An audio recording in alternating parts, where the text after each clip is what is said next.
Hey, and welcome back to Body Working by Becca. Today we're headed back down to feet. In a previous lesson we learned how a foot should function, like that spring leaf. So now I'm going to show you some examples of why having that function is so important. So here are two friends, India and Philadelphia.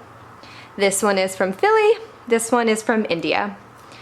So two very different feet. I'm going to go over why, and you'll probably relate to one of them. So let's go ahead and start with Philly. Poor Philly has a very flat foot. So for all you flat feeters out there, this is for you. I want to mention first that feet are held together by ligaments, and in this foot in particular, it is far too loose.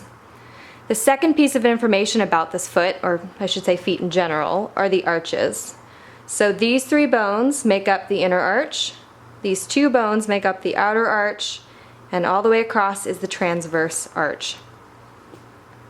So now let's put this foot into action and pretend you have a big tibia bone, all your weight pushing down on this foot. So all that pressure on the foot crushes into the ground because the bones are too loose and the arch doesn't have enough integrity. So the weight will distribute unevenly and crush the bone, one bone in particular, and when we flip the foot around, here it is. A big old bone spur to protect the foot from all the pressure. Yikes. Now let's look at India, the high arch. All three arches are so bound together that the foot can't even go through the normal heel-to-toe action. So let's check it out.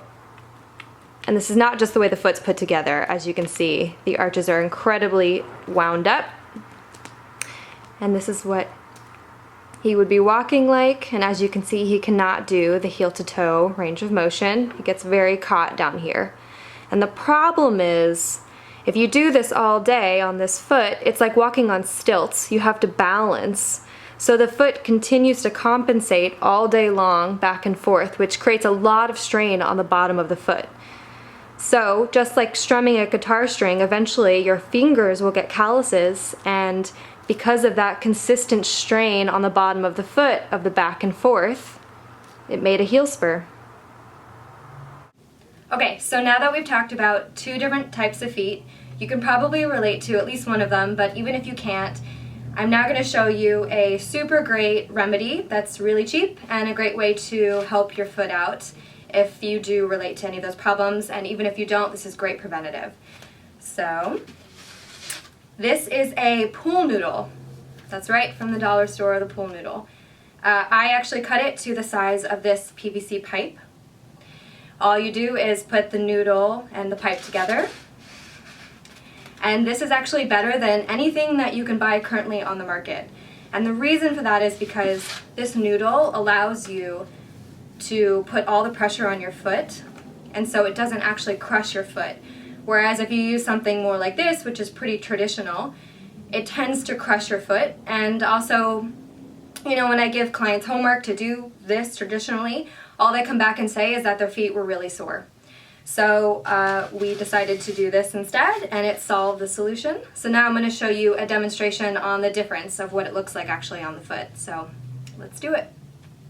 So our super lovely demo today is my sister Rachel, and these are her lovely Fred Flintstone feet. So now, Rach, we're going to have you go ahead and try rolling on this PVC pipe, All right. which simulates basically all the rollers out there. So as you can see her doing this, you can see that she can't apply a whole lot of pressure to the bottom of her foot because it probably hurts. And it's not very smooth rolling, so the problem with this is it doesn't allow all the bones to move together like a wave, because that's really what you want. You want the whole arch of the foot working together to make some integrity back in that foot. All this does right here is like kind of get bone per bone. So it's loosening up your bones a little bit, loosening up the ligaments, but it's not really getting that like full integrity that you want in the arch. Okay, so now we're going to use the noodle with the inserted PVC pipe, and go ahead and roll on that now, Rach. Now, as you can see with this, she can really relax the foot and allow it to dome over the noodle. You can really watch that arch, like get the good stretch in there, and she can apply more pressure, probably doesn't hurt at all. And this really gets the arch to be more dynamic. It forces all the arches, all three, to work together to form a better integrous foot. Thanks for watching. Today was just the tip of the iceberg though on foot care. So I'm going to be making a longer, more in-depth video on how a foot should be and the stretches and exercises that you can do at home to get your foot there. So I will be posting that link on my Facebook page, Bodyworking by Becca, and until then,